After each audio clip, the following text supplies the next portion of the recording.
Callista had 3 hours before Michael found her, and she was staring at a man who could either save her life or end it. Kim Dojin's office smelled like expensive leather and danger. He hadn't looked up from the document he was signing, even though his men had deposited her in the chair across from him 5 minutes ago. The tattoos she remembered from that night, the night that had changed everything, peeked from beneath his rolled shirt sleeves. Dragons and Korean script she couldn't read. Her phone buzzed. Michael again. Landed in Seoul. We need to talk, Callie. Her hands went ice cold. Dojin's pen stilled. His eyes, those same dark, calculating eyes that had stripped her bare 6 weeks ago, finally lifted to hers. Your ex-boyfriend is persistent. She hadn't told him that. How did you... I know everything about threats to what's mine. He set down the pen with deliberate precision. And if you're here, that means you're carrying something that belongs to me. So tell me, Callista. Her name on his lips sent heat through her despite the terror. How badly do you want him gone? The casual possessiveness in his voice should have terrified her. Instead, her chest loosened for the first time in weeks. What does gone mean to you? His smile was slow, dangerous. In my world, very permanent things. He leaned back, fingers steepled. But let's start with why you're here. You disappeared from my bed 6 weeks ago. Now you're back, and I'm supposed to believe this isn't manipulation? It is manipulation, Callista said, and watched surprise flicker across his face. I tracked you down because I need protection. Michael can't touch. You're a... She caught herself. Say it. His voice dropped lower. You've done your research. You know what I am. A gangster. The Korean term felt foreign on her tongue. You run half of Gangnam's real estate. People move out of your way like you're royalty. And you came to me anyway. He stood, moving around the desk with predatory grace. The overhead lights caught the edge of another tattoo climbing his neck, a dragon's tail disappearing beneath his collar. Knowing what I was capable of. I didn't know that night. Her breath shortened as he invaded her space, bringing that cedar and smoke scent that made her head spin. I just knew you looked at me like she was worth protecting, worth claiming, worth something more than Michael's possession. But what came out was like you wanted me. I did want you. He stopped close enough that she could feel the heat radiating from his body. Past tense. Now you're here with a story, and I need to know, are you pregnant or is this another game? The doubt shouldn't have stung. She fumbled for her phone, pulled up the ultrasound photo. 8 weeks.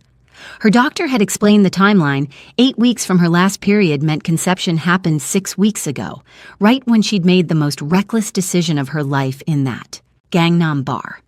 Dojin took her phone, studied the grainy image. His jaw tightened almost imperceptibly. When he looked up, something had shifted in his eyes, something possessive and primal that made her stomach flip. This is mine. Not a question. A claim, yes. His thumb traced the edge of her phone screen, over the tiny flutter of cells that would become their child. The gesture was almost reverent. Almost.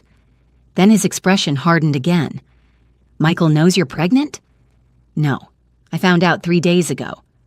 And he's here anyway. Dojin's voice went cold, which means he's not here to negotiate. He's here to drag you back. Though she didn't know it yet, Michael had already made his first and last mistake in Seoul. Callista's throat tightened. He sent me 17 messages today, each one more. Her voice cracked. I can't go back. I won't survive it this time. This time? The temperature in the room dropped. What did he do? She forced herself to stay clinical, detached. Locked me in our apartment for 3 days once because I smiled at a waiter. Controlled what I wore, who I talked to, when I ate. Made me so small I started believing, the words stuck in her throat, that you deserved it. Dojin finished, his expression lethal. So yes, maybe you're dangerous. Maybe you hurt people. She met his gaze. But your violence has rules, doesn't it? Purpose. You think rules make me safe? His hand lifted, fingers ghosting along her jaw without quite touching, the same almost contact that had driven her crazy that night. You think because I'm organized, I'm somehow better than him? No. Her pulse hammered where his hand hovered. I think you're the kind of dangerous that points outward, not inward, and right now I need someone who knows how to destroy threats instead of being one. The honesty hung between them, raw and desperate. Finally, Dojin stepped back. I'll handle Michael. My men will pick him up within the hour, put him on a plane back to Atlanta with a very clear message about what happens if he returns. He pulled out his phone, typed something in rapid Korean. You'll move into my home in Byeongchang-dong tomorrow. Full security detail, staff, everything you need. Relief crashed through her so hard her knees weakened. Thank you. I can pay you back somehow. I'm not finished. His eyes locked onto hers. In exchange, you'll marry me. The floor tilted. What? A real marriage, legal, binding, permanent. He said it like he was discussing a business merger, but his knuckles were white against the desk edge. The child will have my name, my protection, my resources. You'll have safety, legal status in Korea, and a husband who can ensure Michael never touches you again. You can't be serious. I'm always serious about things I intend to keep. That dangerous smile returned. You came to me for protection, Callista. This is what protection looks like in my world. Her phone buzzed. Michael. Found your hostel in Itaewon. Manager says you moved 3 days ago. Stop hiding. Another buzz. I'm tracking your phone, baby. This game ends tonight. Ice flooded her veins. He's tracking. I know. Dojin glanced at his own phone, and my men know where he is. Right now, he's 17 blocks from here, getting into a taxi. His voice went cold. You have approximately 8 minutes to decide before he's close enough that removing him quietly becomes complicated. Outside, Seoul's night traffic hummed. Each second felt like sandpaper against her nerves. If I say no, her voice barely worked, then you walk out of here, and Michael finds you in approximately... He checked his phone again. 6 minutes. Maybe you run again. Maybe you fight. Maybe... He met her eyes. Maybe he wins this time. The unspoken words hung heavy. Maybe he kills you. And if I say yes, then you become untouchable. Dojin moved closer, his presence overwhelming. My wife, my family. And in my world, family is sacred. Anyone who harms what's mine doesn't just disappear, Callista. They suffer first. The promise in his voice sent both terror and something dangerously close to desire through her. If you think this proposal is intense, just wait until you see what Dojin does when Michael tries to take back what's his. Subscribe so you don't miss what happens next, because the real darkness is just beginning. Her phone lit up again. Michael. 5 blocks away. Hope you're ready to come home. Dojin's expression went deadly. 4 minutes now, choose. You're insane, she whispered. Probably. His hand extended between them, scarred knuckles, tattooed fingers, a silver ring on his thumb. But I'm the only option you have left, my ring or his cage. Decide now. Callista stared at his outstretched hand, at the tattoos that promised violence, at the expensive watch that proved power, at the scars that proved survival. Outside, a car door slammed. Dojin's phone buzzed. He glanced at it, and something predatory slid across his face. He just got out of the taxi, 2 blocks away. Her chest constricted, her vision tunneled. Every instinct screamed at her to run, but where? Michael was hunting her. Seoul was foreign. She was alone, pregnant, and running out of time. Dojin's hand remained steady between them, waiting. If I do this, her voice shook. If I marry you, what happens to him? He gets on a plane tonight with 2 broken legs and a message carved where he'll never forget it. Dojin's smile was all teeth, and if he ever says your name again, he loses his tongue. The violence should have repulsed her.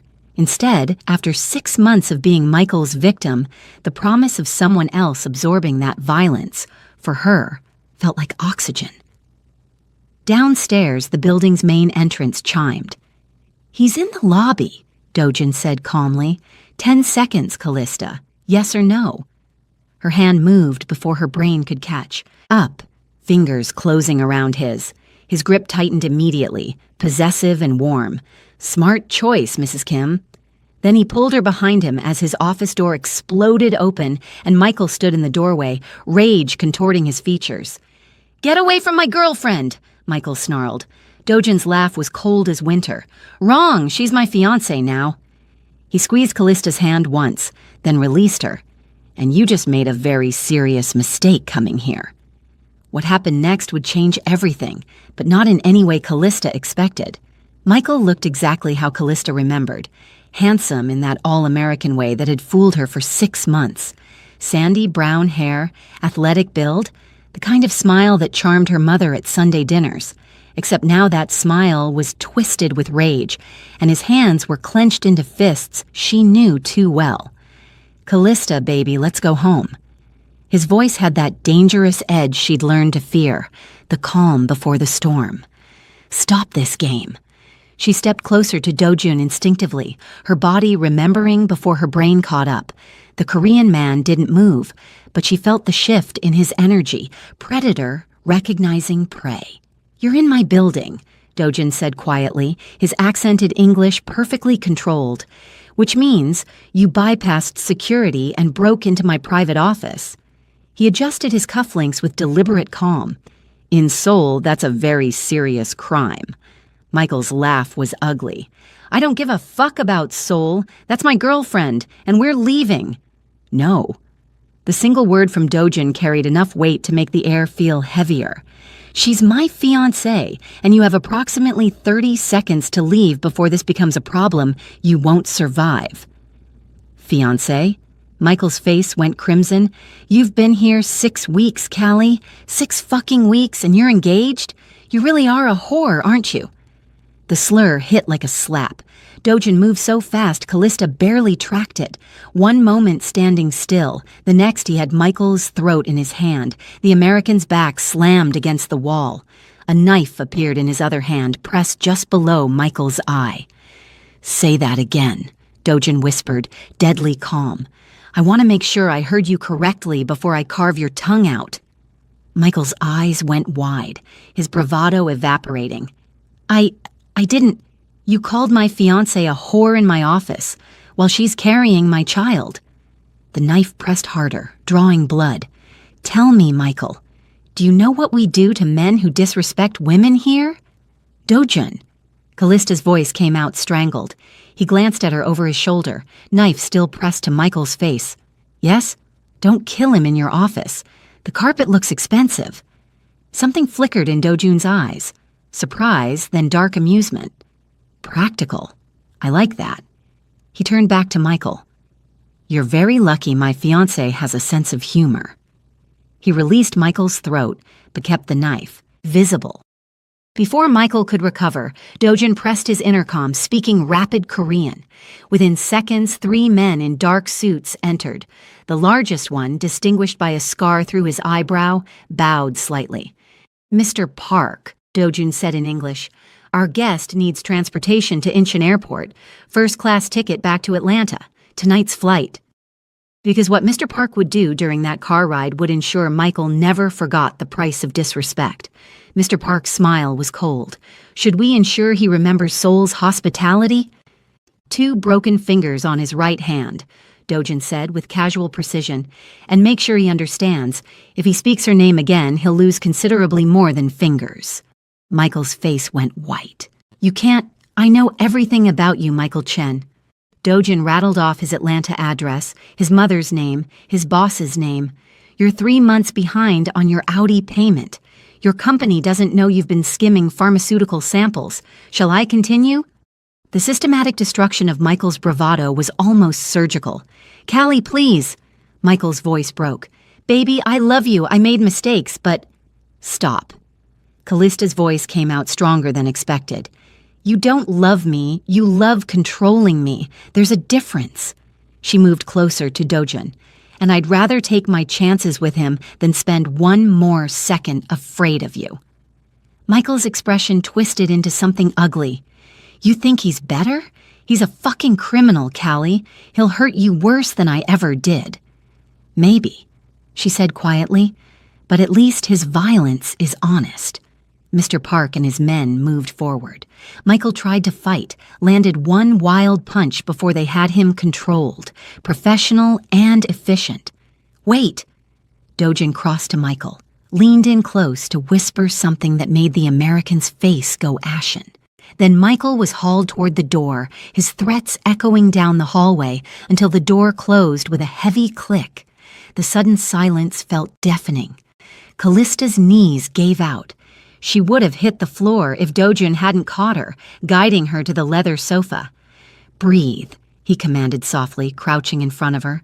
His hands rubbed warmth into her arms. "You're safe. He's gone. You were going to kill him." Not a question. "Yes, if you'd asked me to." No hesitation.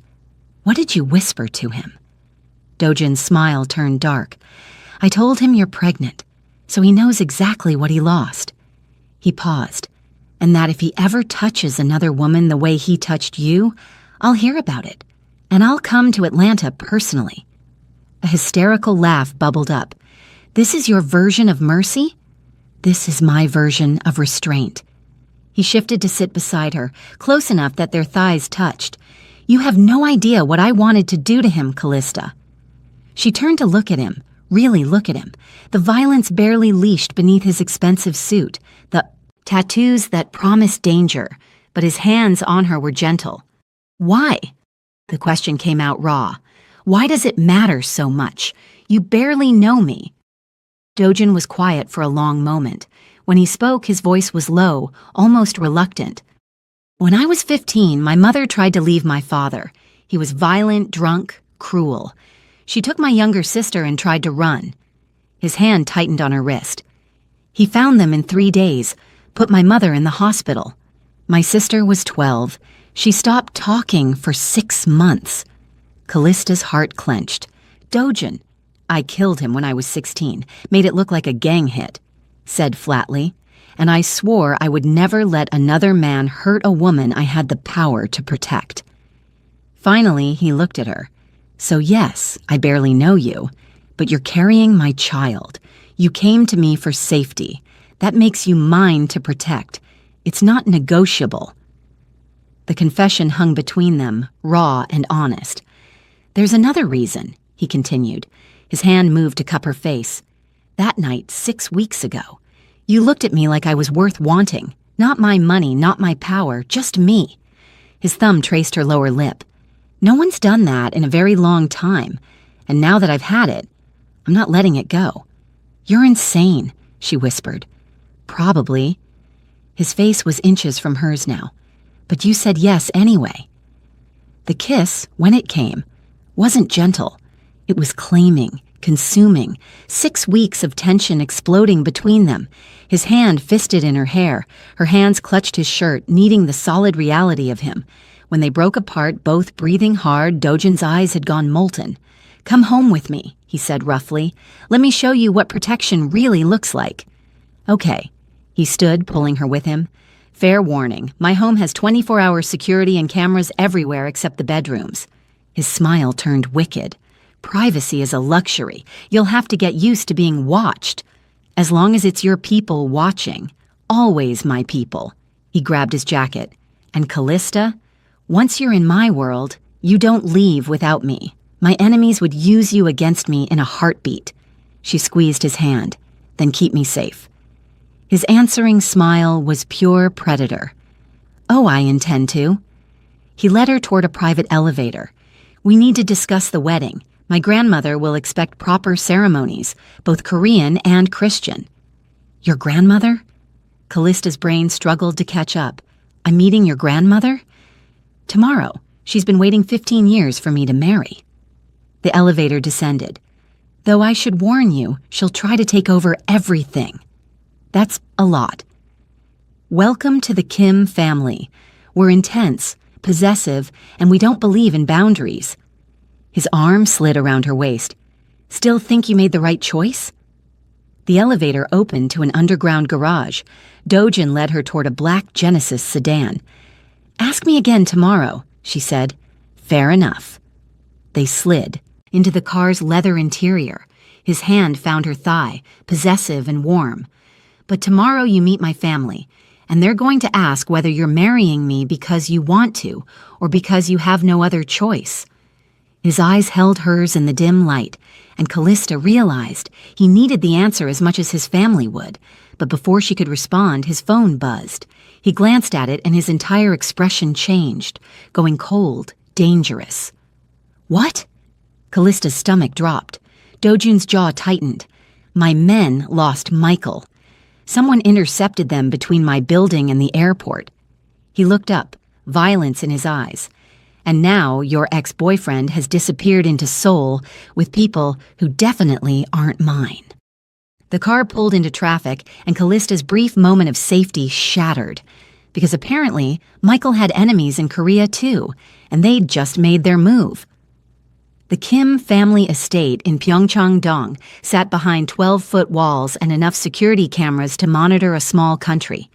Callista counted 3 checkpoints before their car even reached the main gate, each guard bowing deeply as they recognized Dojun's vehicle. Dojun's phone hadn't stopped ringing. Each call made his expression darker, his grip on her thigh tighter. Finally, he answered one in clipped Korean, listened for 30 seconds, then said something that made the driver's shoulders tense. What? Callista asked when he hung up. They found Michael. His voice was carefully controlled, too controlled. Shot twice, dumped in an alley in Itaewon an hour ago. The words took a moment to penetrate. He's dead? Professional execution, and they left a message carved into the wall beside him. Dojun's jaw worked. In English. She's ours now. Back off. Callista's hands went numb. I don't understand. I don't know anyone in Korea except you. Someone knows you. His eyes met hers, and something in them made her chest constrict. Someone who wanted Michael dead and wanted me to know you're their target. The car stopped in a circular driveway. The house beyond was a modern masterpiece of glass and steel with traditional Korean elements. Curved roof lines, stone and wood blending seamlessly. This is home, Dojun said, helping her out. His hand at her lower back was possessive. And until I understand who's playing this game, you don't leave these grounds. A woman in her 50s approached, her burgundy hanbok elegant. Mr. Kim, welcome home. Your grandmother is waiting. Mrs. Choi, this is Callista Morgan, my fiancé. Prepare the mistress suite and increase security protocols. No one enters or leaves without my authorization. Mrs. Choi's expression barely changed. Understood, sir.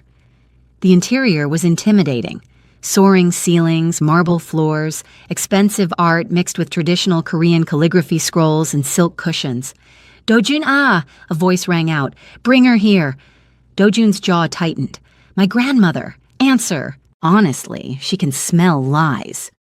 They entered a sitting room where a tiny woman in silver hanbok sat like royalty. White hair, elegant bun, eyes sharp as broken glass. Grandmother, Dojun bowed. Callista copied him. This is Callista Morgan. Come closer, child. Though Callista didn't know it yet, this woman's approval would mean the difference between acceptance and exile in the Kim family. Callista approached on shaking legs.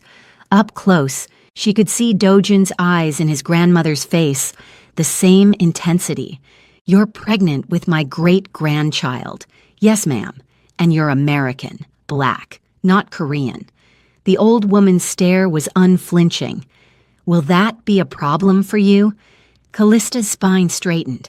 No, ma'am. Will my being black be a problem for you? Silence. Then the grandmother laughed, sharp, delighted. Spine. Good. She looked at Dojun. She's acceptable.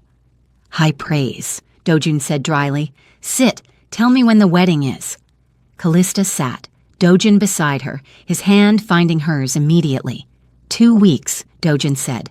Registry office. Absolutely not. The old woman's voice could shatter windows. This family has standards. Traditional Quebec ceremony, church wedding, proper reception. 3 months minimum. Grandmother, someone just murdered. Dojun caught himself. The situation is complicated. Is she dying? No. Is the baby dying? No. Then do this properly. A rushed wedding makes her look like a scandal instead of a choice. You're the family head now. Act like it. The logic landed. Dojin's jaw worked, but he nodded. 3 months. But she stays here. Full security, starting tonight. Of course. His grandmother smiled, then turned to Callista. Your family. Tell me about them. My mother and 2 younger brothers in Atlanta. My father passed when I was 19. I'm sorry. The words sounded genuine. Your mother will think you've lost your mind, yes? Callista laughed, slightly hysterical. Pregnant, engaged to a man I just met, moving to Korea.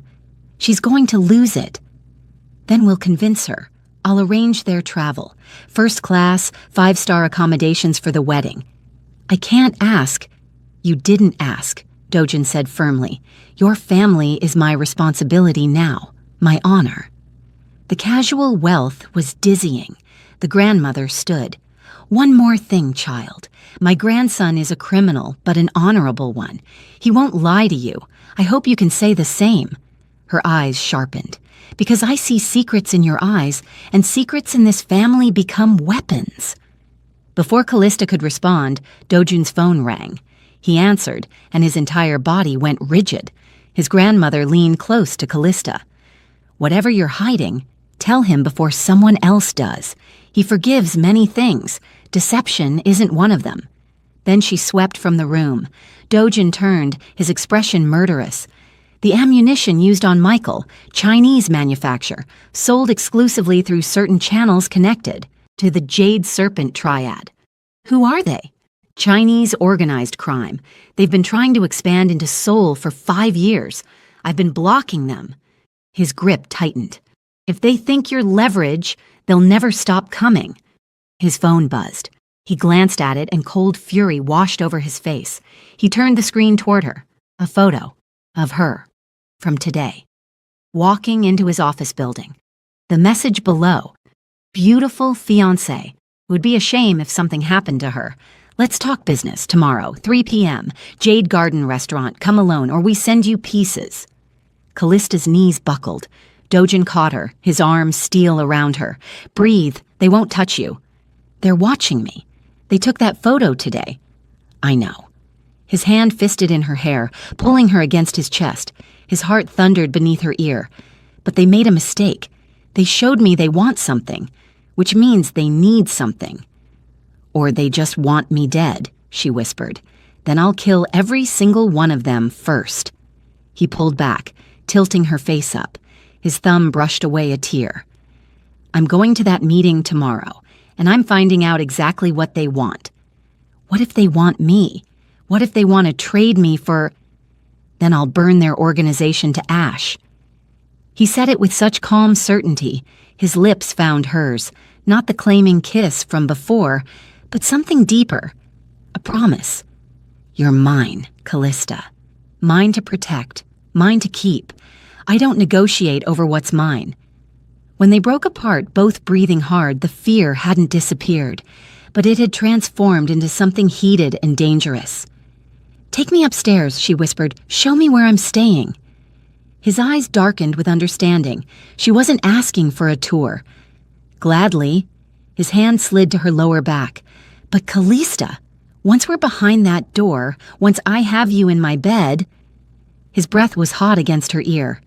You're not leaving until morning, and by the time I'm done, you won't remember anything except me. It was exactly what she needed. They climbed the stairs, his hand never leaving her body. The hallway was lined with traditional Korean art, but Callista barely noticed. Her pulse hammered. Her skin felt too tight. Dojin opened a door to a bedroom that was somehow both modern and traditional. Floor-to-ceiling windows overlooking Seoul, but with a low platform bed and silk screens. This is yours, he said, pulling her inside. Though I should mention, my room is connected through that door. He nodded toward a panel in the wall. For convenience? Convenient for what? Her voice came out breathless. His smile was wicked. For this. He kissed her against the closed door, his body pressing hers into the wood. This wasn't gentle exploration. This was claim and possession, and 6 weeks of denied tension finally breaking free. His hands mapped her body like he was memorizing territory. Her fingers found the buttons of his shirt, desperate for skin. "Tell me to stop," he murmured against her throat, "and I will. Don't stop." She pulled him closer. "Don't you dare stop." His laugh was dark and satisfied. "Good answer, Mrs. Kim." He lifted her, and she wrapped her legs around his waist as he carried her toward the bed. The city lights of Seoul sparkled beyond the windows, but Callista only had eyes for the man claiming her mouth like he owned it. Like he owned her. And God help her, she wanted to be owned. By him. By this dangerous, protective, impossibly intense man who'd killed for her, fought for her, and was currently making her forget her own name with nothing but his hands and mouth. When he finally laid her on the silk sheets, his body covering hers, Callista looked up into those dark eyes and saw everything she needed: safety, desire, possession. "Mine," he growled against her lips. "Yours," she agreed. And as Seoul glittered outside and danger circled closer, Callista surrendered to the one man who made her feel powerful instead of powerless. But somewhere in the city, someone was watching, and tomorrow's meeting would change everything. Morning came too soon, sunlight streaming through floor-to-ceiling windows and painting Seoul in gold. Callista woke wrapped in silk sheets and Dojin's arms, his body a solid wall of heat behind her. His hand splayed possessively across her stomach, over their child, even in sleep.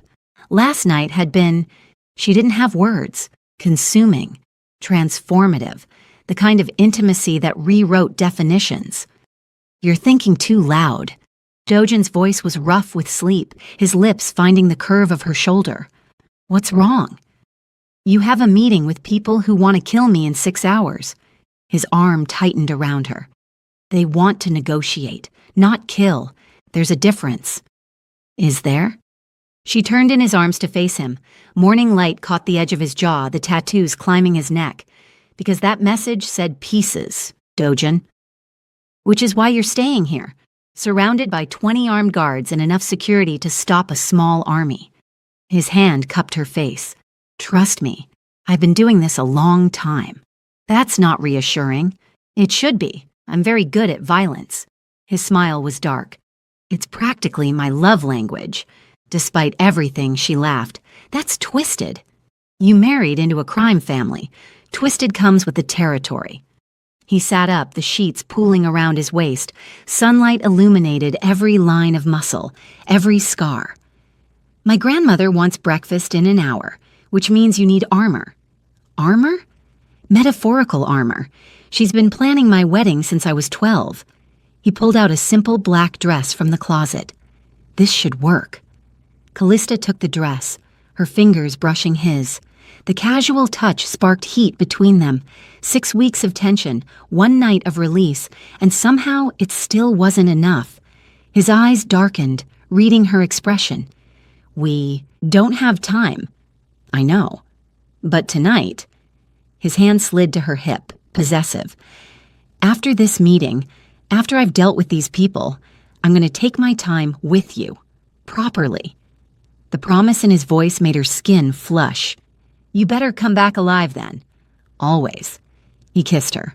Slow, deep, the kind of kiss that made her forget they were discussing potential murder. "Get dressed. Grandmother gets cranky when people are late." But what neither of them knew was that time was already running out faster than they realized. 40 minutes later, Callista entered the dining room, where Dojun's grandmother sat at the head of an elegant table, looking regal in deep blue hanbok. "Good morning, child. Sit." The old woman gestured to a place setting. "Dojun will join us shortly. He's arguing with someone about tonight's meeting." Callista sat carefully. "You know about the meeting?" "I know everything that happens in this house." Sharp eyes assessed her. "The question is, are you prepared for what comes after?" "After. After my grandson goes to war, because that's what this is, child. The Jade Serpents aren't interested in negotiation. They're testing him, testing whether you're a weakness they can exploit." The blunt assessment made Callista's stomach drop. And you need to decide right now, are you his weakness or his strength? The grandmother leaned forward. Because weak women get men like my grandson killed. Strong women keep them alive. Before Callista could respond, Dojin's phone rang from somewhere in the house, then shouting in Korean, running footsteps. Dojun burst into the dining room, his expression murderous. They hit 3 of my warehouses overnight, burned them to the ground. His jaw worked. Killed 2 guards, left bodies arranged to spell out your name, Callista. Her blood went ice cold. What? They're sending a message. This meeting isn't negotiation, it's a declaration of war. He crossed to her, pulled her to her feet. And they want me to know you're the target. His grandmother stood. Then end this, today, before it escalates further. That's the plan. Dojin's hand tightened on Callista's. But first, Mrs. Choi appeared in the doorway, her expression troubled. Mr. Kim, there's a delivery at the gate. A box, addressed to Miss Morgan. Every muscle in Dojun's body went tense. Scan it, full protocol. Don't bring it inside until I give authorization. 20 minutes later, they stood in his office with Mr. Park, staring at a white box on the desk. Inside was a cheap burner phone, and it was ringing. Dojin picked it up, pressed speaker. This is Kim Dojin. Mr. Kim, a man's voice heavily accented, I hope you're planning to attend our meeting. I received your invitation and your threat. Not a threat, an opportunity. The voice was smooth, amused. We've been watching your fiancée, you know. She's quite lovely, the way she touches her stomach when she's nervous. Very maternal, very vulnerable. The description was too specific, too detailed. They'd been inside the house, or close enough to see through windows. Dojin's knuckles went white on the phone. If you touch her, 3 p.m., Mr. Kim, Jade Garden Restaurant. Come prepared to discuss terms. A pause. Oh, and Mr. Kim, we know about the baby. Boy or girl, do you think? We're taking bets. The line went dead. Callista couldn't breathe. They knew about the pregnancy. They'd been watching her touch her stomach, which meant they'd been close. Too close. Dojin, someone on my staff is compromised. His voice went deadly calm. Someone's been feeding them information about you, about this house, about everything. He turned to Mr. Park. Lock down the estate. No one leaves. I want every staff member's background checked again. Phone records, bank accounts, everything. Someone here is a traitor, and I want them found before I leave for that meeting. Mr. Park bowed and left immediately. Dojin pulled Callista against his chest. I'm going to end this today. No more threats. No more watching. They've made this personal. So I'm going to show them exactly what happens when someone threatens what's mine. What if it's a trap? What if they're planning to... Then I spring it and make them regret it. He tilted her face up. But I need you to promise me something. What? If something goes wrong, if I don't come back, Mrs. Choi has instructions. Money, documents, a safe house in Japan. You take it and disappear. Raise our child somewhere they'll never find you. No. The word came out fierce. No, I'm not running anymore. Callista, I ran from Michael. I ran to Korea. I ran to you. She grabbed his shirt, held on. I'm done running. You go to that meeting, you end this, and you come back. Because I didn't survive everything I survived just to lose you now. Something shifted in his expression. Surprise. Then something that looked dangerously close to awe. He kissed her hard, possessive, consuming. You're terrifying when you're fierce. It's extremely attractive. Good. Stay alive and I'll show you just how attractive. His laugh was low, dark.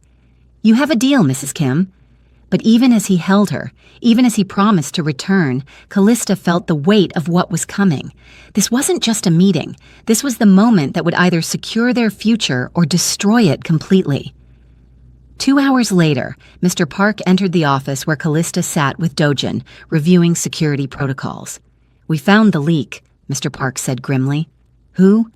Dojin's voice was ice. The night security guard. Lee Minho. He's been working here for 3 months.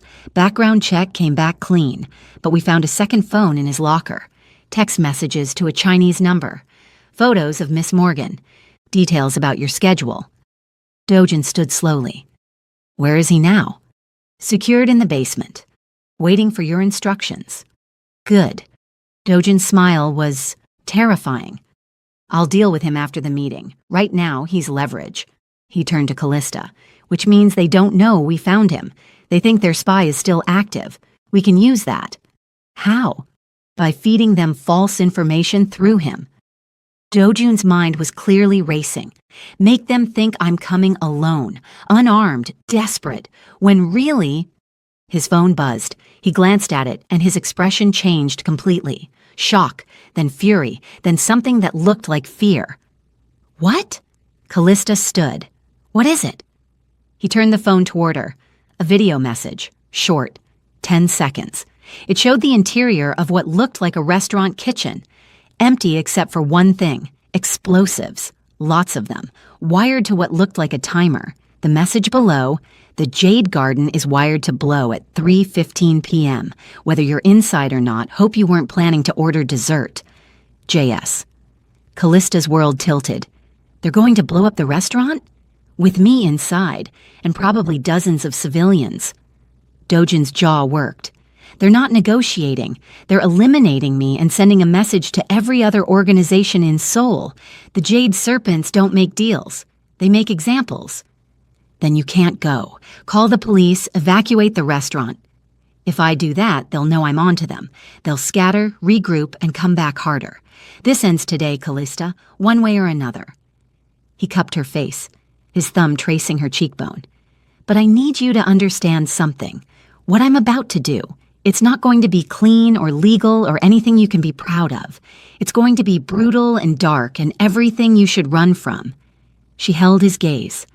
Then it's a good thing I'm not running anymore. His smile was fierce and proud. That's my girl. He kissed her once, hard. I love you.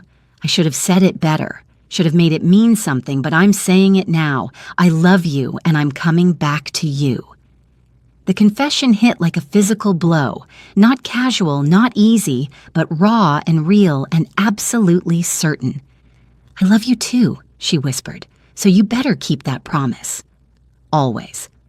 He walked out the door at 2:30 p.m., dressed for war beneath his expensive suit, and Callista stood at the window, watching his car disappear down the driveway, knowing that in 45 minutes, everything would either be over or just beginning. The next 40 minutes were the longest of Callista's life. She stood in Dojin's office with Mr. Park, watching 3 different security monitors showing various angles of the Jade Garden restaurant in Gangnam. The place looked innocuous, elegant storefront, lunch crowd filtering in and out, no sign of the explosives hidden in the kitchen, no sign of the death trap waiting to spring. He should be arriving now, Mr. Park said, his voice carefully neutral. But Callista could see the tension in his shoulders, the way his hand kept drifting toward his phone. And your men are in position. 20 operatives, rooftops, adjacent buildings, inside the restaurant posing as customers. Mr. Park's eyes never left the monitors. The moment Mr. Kim signals, we move. The monitor showed Dojin's car pulling up. He stepped out, looking every inch the powerful businessman in his tailored suit. No visible weapons, no obvious security. Exactly what the Jade Serpents expected. He walked into the restaurant, and Callista's heart stopped. Audio coming through, Mr. Park said, turning up a speaker. Sounds filtered through, conversations, dishes clattering, the general hum of lunchtime service. Then a hostess. Welcome to Jade Garden. Do you have a reservation? I'm meeting someone. Private room in the back. Dojun's voice was calm, controlled. Of course, sir. This way. Footsteps. A door opening. Then silence. The kind that meant soundproofing. Mr. Kim. A new voice, heavily accented.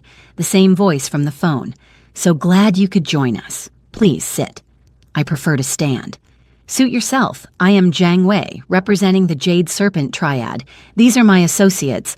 I don't care about introductions. Dojun's voice cut through. You threatened my fiancé. You have 2 minutes to explain what you want before I stop being civil.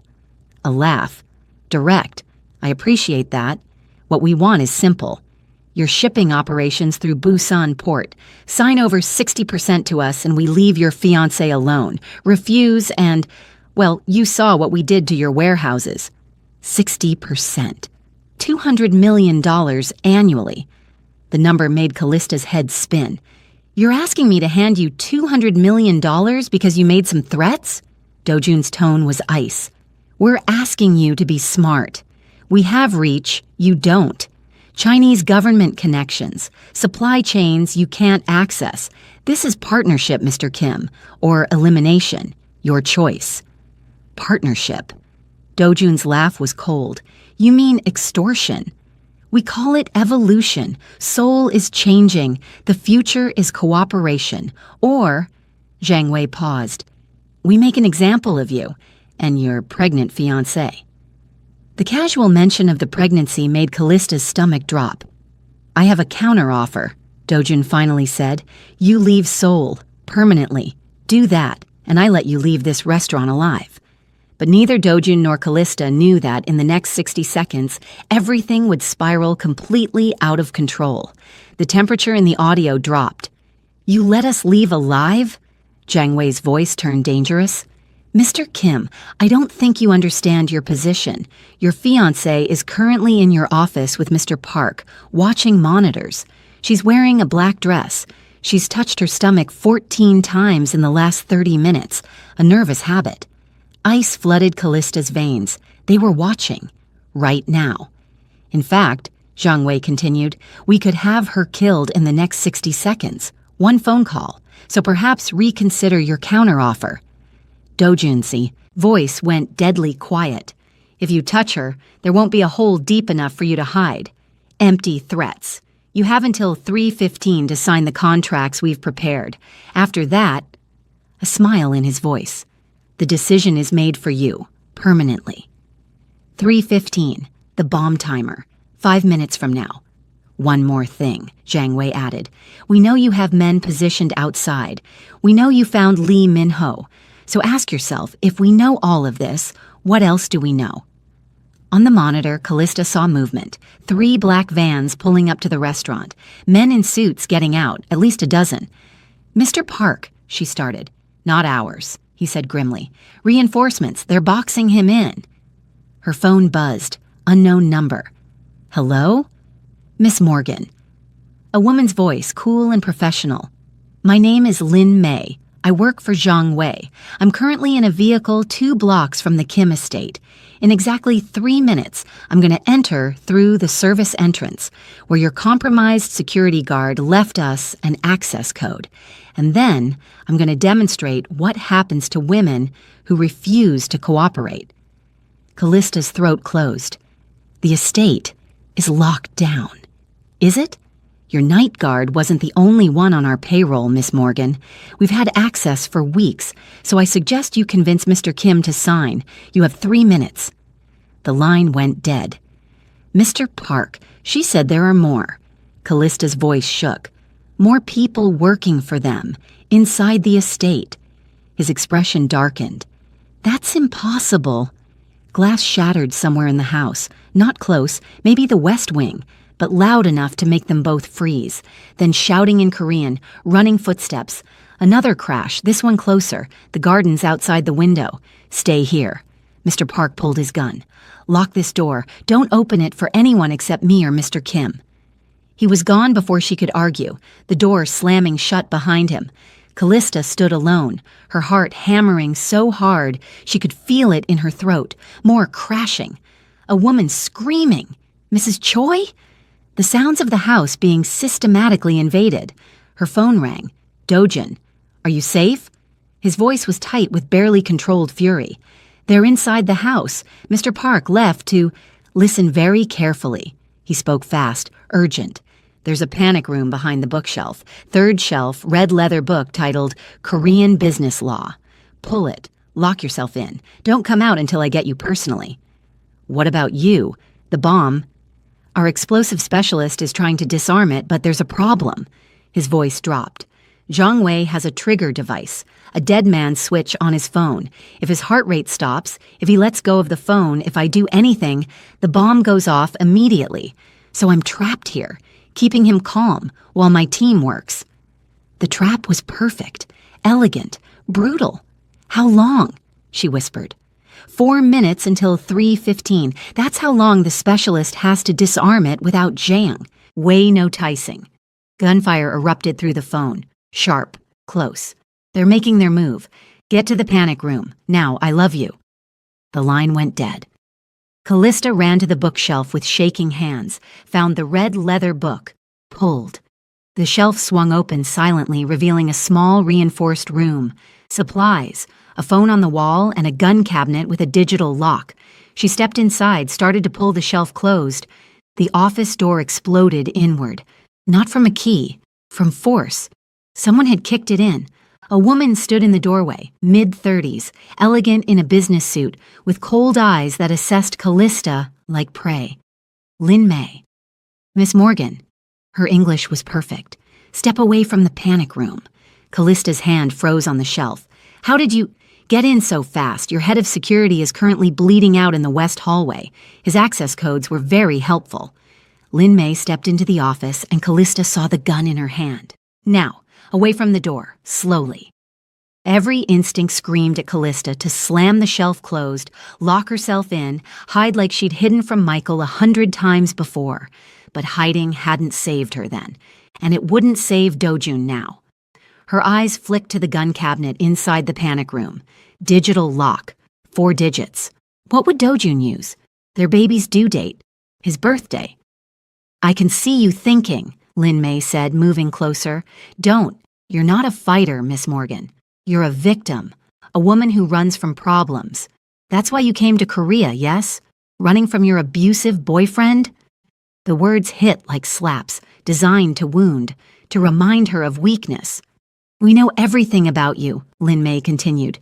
Callista Morgan, 28, grew up in Atlanta.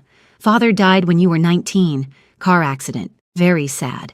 Worked as a teacher's aide before Michael Chen made your life hell for 6 months. You're not strong. You're not brave. You're just desperate. Each word was a knife, cutting at the person Callista used to be, the person she'd been trying to leave behind. So here's what's going to happen. Lin Mei raised the gun, pointed it directly at Callista's chest. You're going to call Dojun, tell him to sign the contracts, or I'm going to shoot you in the stomach, not fatal, but painful, and make him listen while you bleed out. Your choice. The gun, the threat, the casual cruelty. It was Michael all over again. Different face, different accent, same absolute certainty that Callista was powerless. And something inside her snapped. No, Callista said. Lin Mei blinked. Excuse me? I said no. Callista's voice was steady now, clear. You want to shoot me? Go ahead. But I'm not calling him. I'm not giving you anything, because here's what you don't understand. I didn't come to Korea because I was weak. I came because I was smart enough to know when I needed help. And I didn't choose Dojun because I was desperate. I chose him because he's worth choosing. Touching speech. Lin Mei's finger moved to the trigger. But words won't stop bullets. Maybe not. Callista's hand shot out, grabbed the red leather book still jutting from the shelf, and swung it as hard as she could at Lin Mei's gun hand. The heavy book connected with a satisfying crack. The gun went flying, skittering across the marble floor. For one frozen second, both women stared at each other in shock. Then they both dove for the gun. Callista got there first, barely, her fingers closing around the grip. She'd never held a real gun before. It was heavier than she expected, cold and terrifying in her hand. Lin Mei was faster, stronger, trained. She kicked out, catching Callista's wrist. The gun tumbled away again. Then they were fighting. Not elegantly, not with skill, but with pure, desperate violence. Callista clawed, bit, kicked. Everything she'd learned from 6 months of surviving Michael. Every time she'd fought back and been punished. Every ounce of rage she'd buried. It all came out now. They crashed into Dojun's desk. Lin Mei's elbow caught Callista's jaw, snapping her head back. Stars exploded in her vision. but Callista grabbed a heavy glass paperweight from the desk and swung blindly. It connected with Lin May's temple. The woman dropped like a stone, unconscious before she hit the floor. Callista stood over her, gasping, the paperweight still clutched in her shaking hand. Blood trickled from her split lip. Her wrist throbbed where Lin May had kicked it. Her whole body trembled with adrenaline. But she'd won. She'd actually won. Her phone rang, the office phone, the panic room phone, everything ringing at once. She grabbed her cell. Dojun. Callista. His voice was ragged. The bomb. The specialist can't disarm it. Zhang Wei's trigger is too sensitive. We have 90 seconds before 3:15 and I need you to listen very carefully. If I don't make it out, you're making it out. Her voice was steel. Because I just knocked out an assassin with a paperweight, and I'm not doing this alone. So figure out how to disarm that bomb or get the hell out of there. Those are your only options.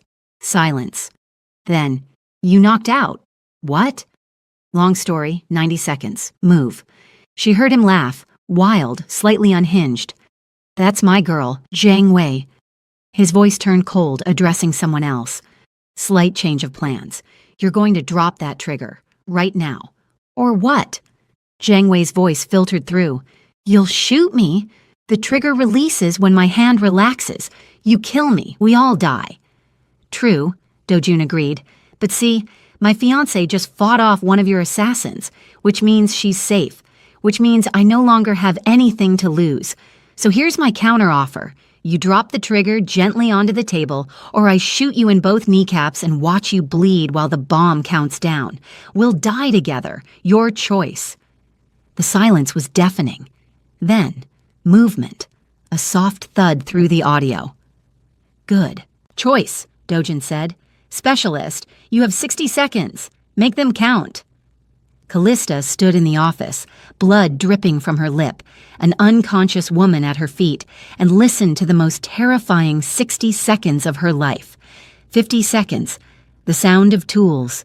Rapid Korean. 40 seconds. Dojun's breathing steady and controlled. 30 seconds. We need more time, someone said in English. 20 seconds. You don't have more time, Dojun responded. Make it work. 10 seconds. Callista closed her eyes. 5, 4, 3, 2. The audio cut out. Complete silence. Then, an explosion. Distant, muffled, but definitely an explosion. Callista's knees gave out.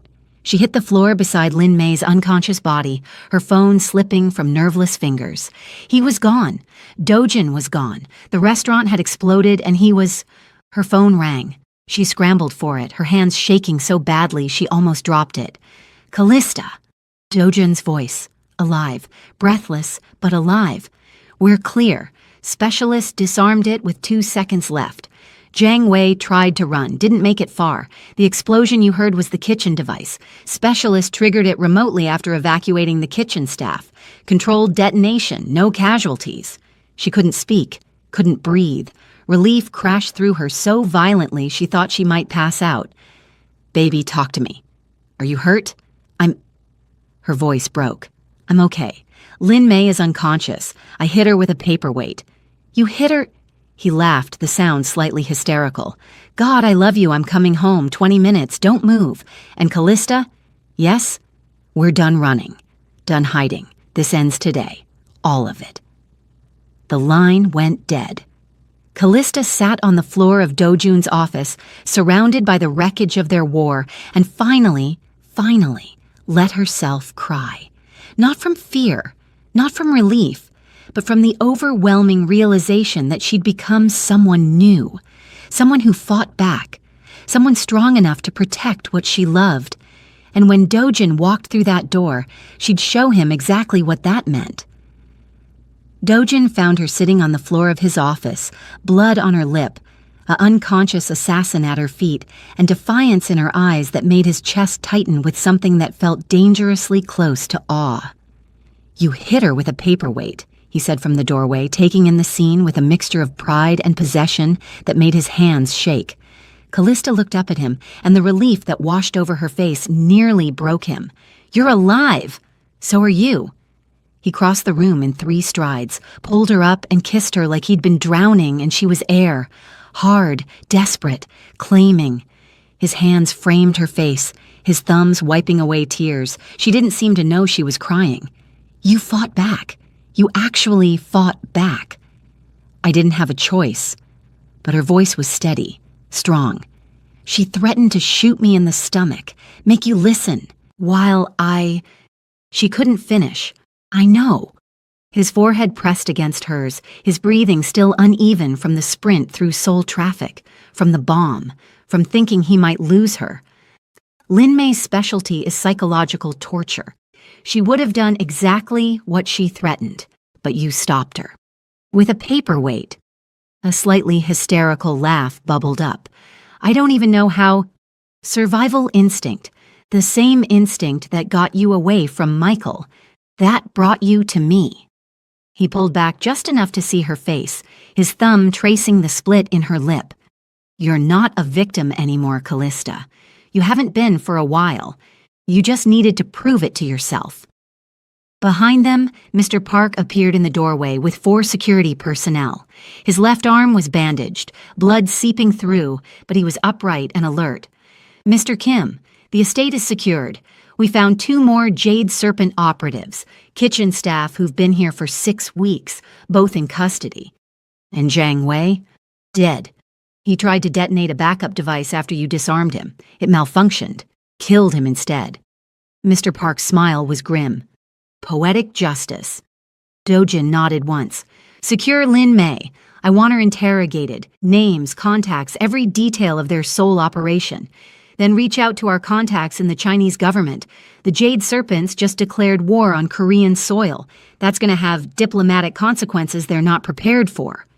What they didn't know yet was that this war, brutal as it had been, was about to transform into something far more powerful. A marriage forged in fire and blood. Understood, sir. Mr. Park gestured to his team, who moved to restrain the still unconscious Lin May. Also, your grandmother is in the sitting room. She's demanding to see you both immediately. Something about the wedding. Callista made a sound that was half laugh, half sob. We almost died and she wants to talk about the wedding? That's grandmother. Dojin's smile was tired but genuine. Death threats are temporary. Wedding planning is eternal. 10 minutes later, cleaned up but still wearing blood-stained clothes, they stood in the sitting room facing Dojun's grandmother.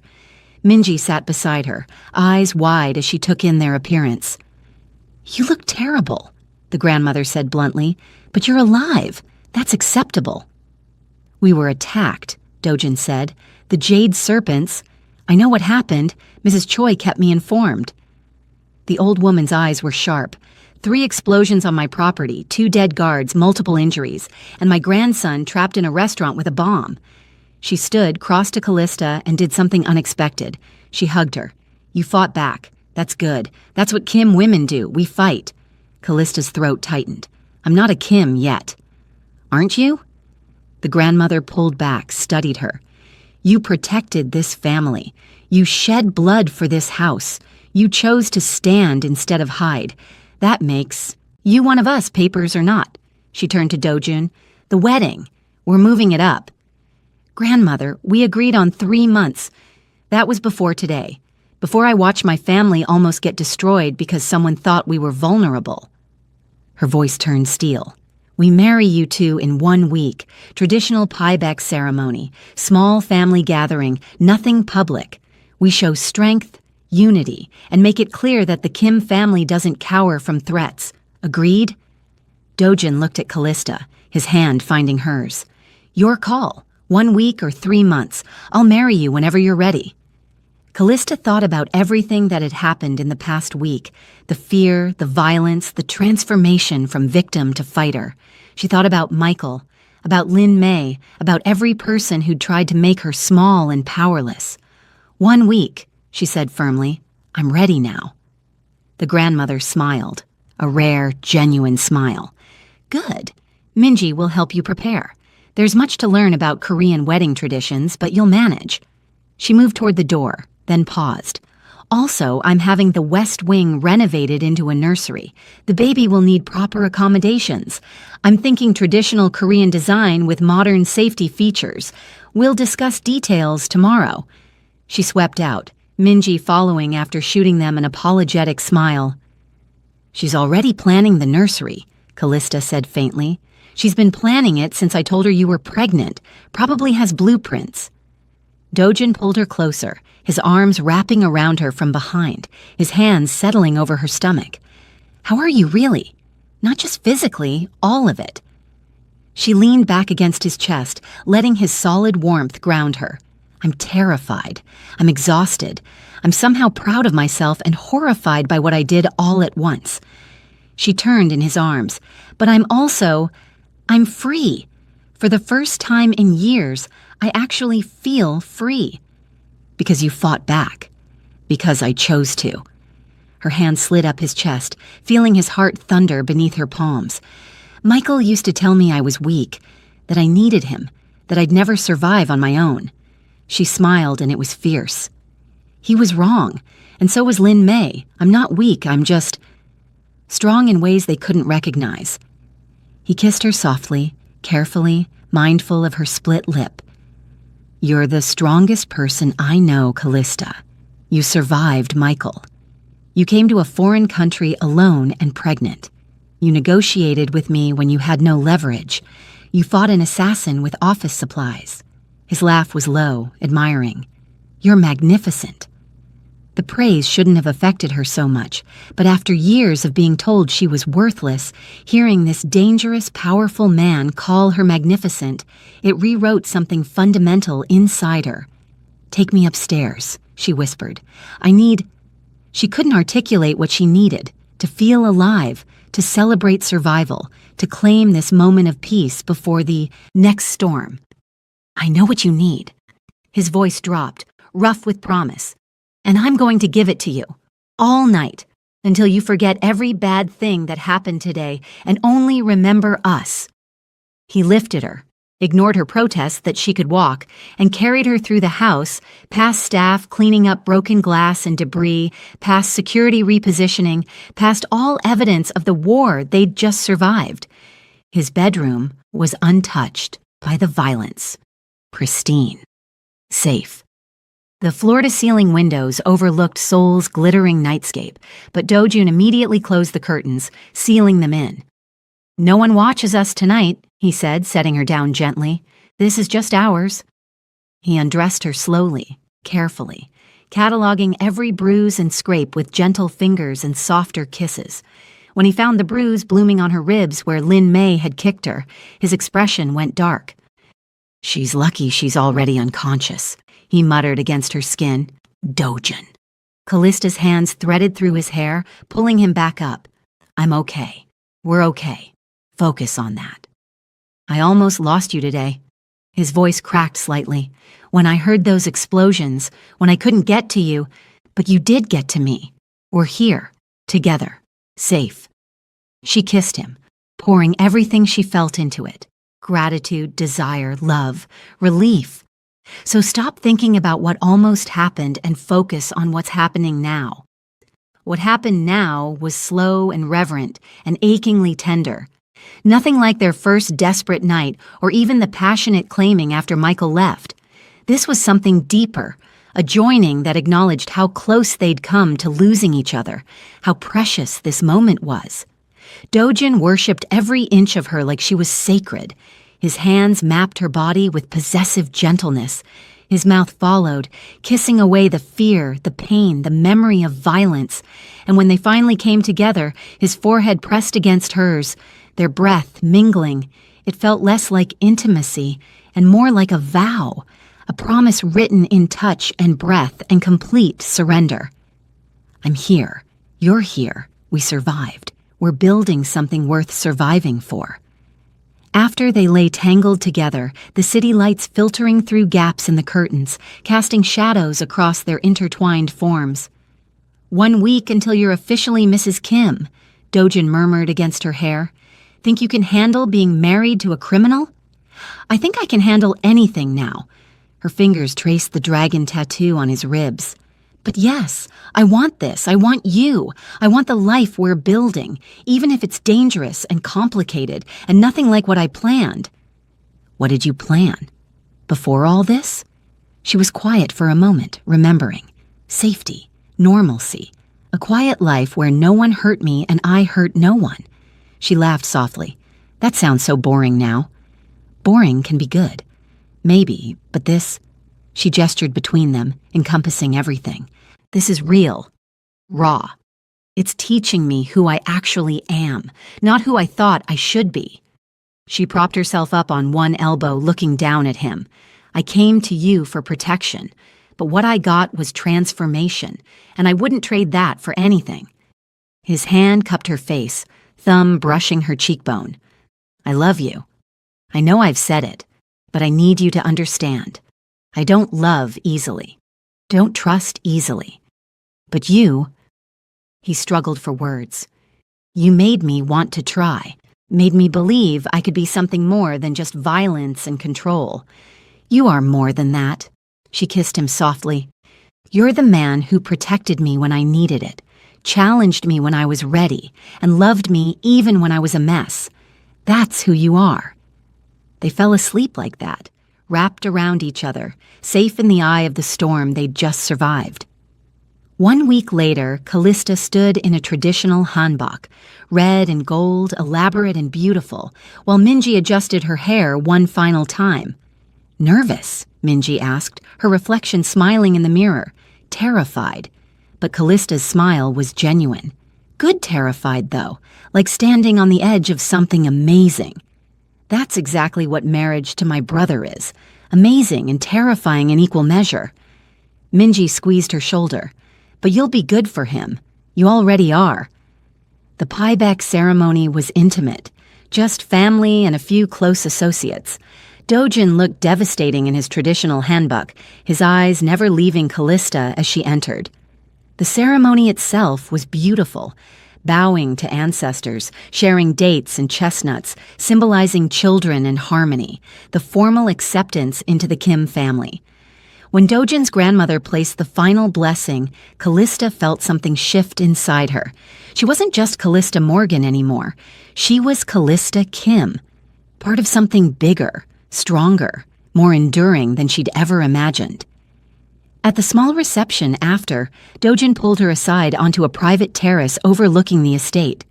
So, he said, his arms wrapping around her from behind, how does it feel to be officially mine? Like coming home. She leaned back against him, which is crazy considering I've only known you 3 weeks. Time doesn't matter. What matters is... He turned her to face him. Are you happy? She thought about it honestly. 3 weeks ago, she'd been running from Michael, desperate and afraid. Now she was married to a Korean crime boss, living in a mansion, carrying his child, and had personally knocked out an assassin. Her life was insane, dangerous, nothing she'd ever planned, and she'd never been happier. Yes, she said simply, I'm happy. Good. He kissed her, not gentle, not tentative, but claiming and possessive and full of promise. Because you're stuck with me now, for better or worse. Mostly better, but occasionally very worse. She laughed against his lips. I can handle worse. I've proven that. Yes, you have. His hand settled over her stomach, where their child grew. You've proven you're strong enough for this life, this family, me. As Seoul sparkled below them, as their future stretched out uncertain and dangerous and beautiful, Callista understood something fundamental. She hadn't just escaped Michael. She hadn't just found protection. She'd found herself. The version of herself that was strong enough to fight, brave enough to love, and fierce enough to protect what mattered. And that was worth every risk she'd taken to get here. I love you, she whispered. I love you too. Dojun's smile was soft, genuine, the smile he saved only for her. My brave, beautiful, paperweight-wielding wife. She laughed, and it was the sound of freedom. 6 months later. Callista stood in the newly renovated nursery, one hand on her very pregnant belly, watching Seoul's sunset paint the sky in gold and pink. "He's kicking again," she said as Dojun entered, his suit jacket already discarded, sleeves rolled up. "He knows his father's home." Dojun's hands joined hers, feeling their son move beneath her skin. Strong kicks. He'll be a fighter. "Like his mother," Callista said with a smile. "Exactly like his mother." Dojun kissed her temple. "Speaking of which, your mother called. She wants to come visit when the baby's born, stay for 3 months." 3 months of my mother and your grandmother in the same house. Callista laughed. "That's going to be interesting." "Terrifying, you mean?" But his smile was fond. Though they bonded over wedding planning, maybe they'll bond over the baby, too. Life had settled into something resembling normal. If normal included armed security, occasional business meetings Callista didn't ask about, and a grandmother-in-law who'd decided Callista was her favorite person. The Jade Serpent Triad had crumbled after Zhang Wei's death, their sole operations completely dismantled. Dojun's organization had grown stronger, more respected, and Callista had found her own place in it, consulting on security protocols, teaching staff about recognizing domestic abuse, using her experience to help others. She'd also started therapy, started processing everything that had happened with Michael, with the violence, with her transformation. It was hard work, but necessary. "Do you ever regret it?" Dojun asked quietly. "Coming to me? Staying?" She turned in his arms. "Never." "Do you regret keeping me?" "Keeping you was the smartest decision I ever made." He kissed her, slow and sweet. "You changed everything, Callista.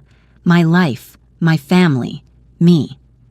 As their son kicked between them, as Seoul glowed outside, as their future unfolded, Callista knew one thing with absolute certainty. She'd come to Korea running from one dangerous man and found another. But this dangerous man had taught her the difference between control and protection, between possession and love, between being owned and choosing to belong. And that made all the difference.